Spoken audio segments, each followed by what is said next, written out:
approach comedy. It's the way I do radio.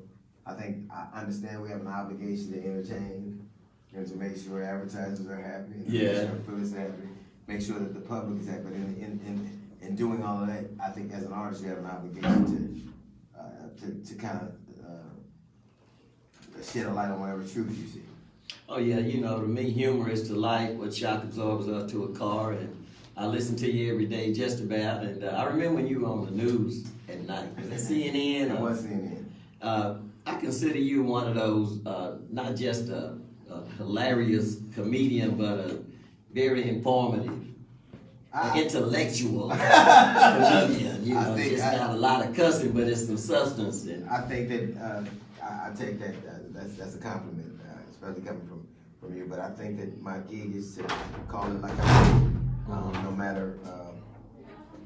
I remember, I think it was Voltaire who said, "Tell the truth even if your voice shakes." And I think that's kind of the gig. That's what you got to do. I'm telling you, and you know, of course, I listen to you on the show, and I laugh and all of that, but I also look at some of your posts and follow you on Twitter, and some of the things that you say are so touching because it's a part of our reality. Right. And to have you come from, what was it like being one of the original kings of comedy?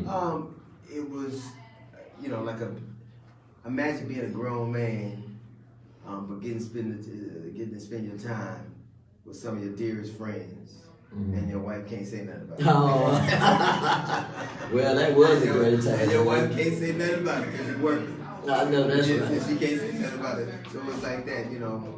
Women have, you know, book club meetings, and men get together and talk a little bit and drink and talk a little stuff. So it was one of the most fun times I've ever had. Well, that's great. That's great. Now, with the climate that we're in now, caused by 45, I guess you would say, what message would you want to spread throughout the country? Well, the truth of the matter is, I think Obama was who we wanted to be, and Trump is who we are. Yeah. I mean, there's no way around that. This couldn't exist unless people said it could. That's right. And I think that we have an obligation.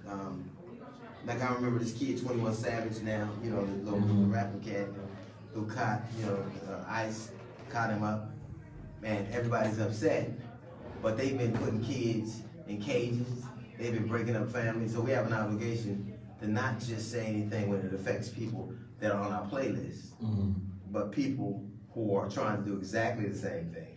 And we're caught in exactly the same situation. I think that there's definitely a spirit of hate and a spirit of malice that has permeated the country.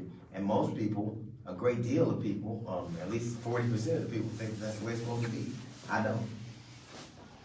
That's right. That's right. And I think every time we have an opportunity to enlighten people and try to change the climate, I think we can do it. I think it can change if we work hard at it. But we gotta understand that, like to me, we get mad. Like Liam Neeson, he was doing a movie and he talked about how he had a friend who got raped, and he asked her what color she was.